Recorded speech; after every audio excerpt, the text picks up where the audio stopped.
Le taux d'intérêt de la Suisse est resté au plus bas niveau de moins 0,75%.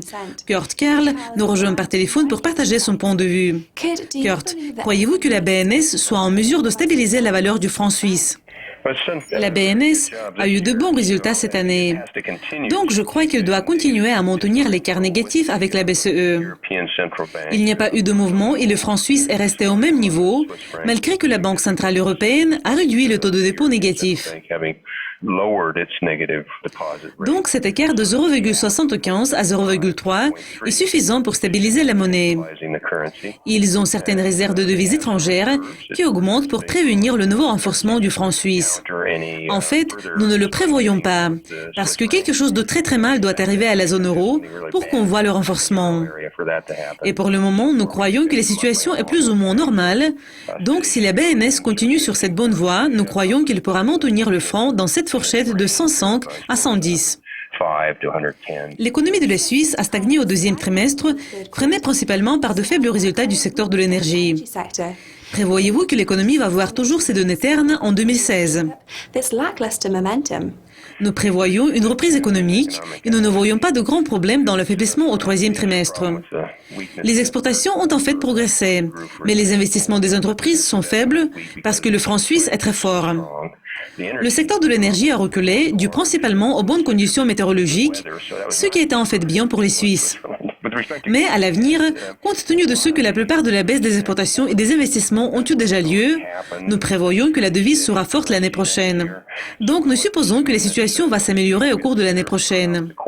Les préoccupations que le renforcement du franc suisse pourrait affecter l'économie ne sont pas déjà très fortes, comme les exportations ont progressé au troisième trimestre. Il y aura une reprise lente mais terne parce que les plus grands partenaires commerciaux ne progressent pas de façon solide, par exemple l'Union européenne. Et en plus, le franc est toujours fort et il le sera l'année prochaine. Il n'y a pas beaucoup de force et la croissance sera de 1% l'année prochaine par rapport à 0,8% cette année. Donc il y aura une légère amélioration. Le secteur manufacturier de la Suisse semble souffrir de l'appréciation du franc suisse. Et la BNS est préoccupée par la surévaluation de la devise.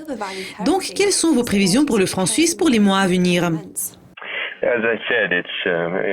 Quand il s'agit des prévisions pour les cours de devises, je dis toujours que la tendance est l'ami du trader. Et la tendance est stable. Nous croyons qu'elle sera stable pour 6 prochains mois. Il pourrait y avoir un léger affaiblissement à la fin de l'année, mais je ne vais pas y compter. Le secteur manufacturier suisse est évidemment fort et il est en mesure de s'adapter au renforcement du franc suisse. Donc la situation va s'améliorer s'ils s'adaptent, deviennent plus efficaces et procèdent aux réductions des coûts aussi bien qu'à l'amélioration des produits pour pouvoir concurrencer dans l'économie mondiale. Ce qui est important pour le franc suisse, ce sont les résultats de la zone euro et de l'Union européenne qui connaissent une lente amélioration. Cela va aider à affaiblir le franc.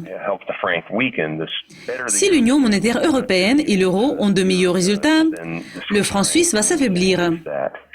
Mais il faut avoir certaines conditions. Pour le moment, l'euro s'affaiblit et cela aide le franc suisse qui est influencé par l'euro. Donc le franc suisse recule par rapport au dollar et au renminbi par exemple, qui constituent également des paires du franc suisse. Cela aide l'économie, mais nous prévoyons que le franc suisse va s'établir dans la fourchette actuelle de 105 à 110.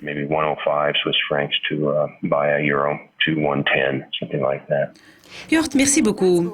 C'est tout pour le moment. Mais pour être au courant des derniers mouvements des marchés, restez à l'écoute de Lucascopy TV. Au revoir.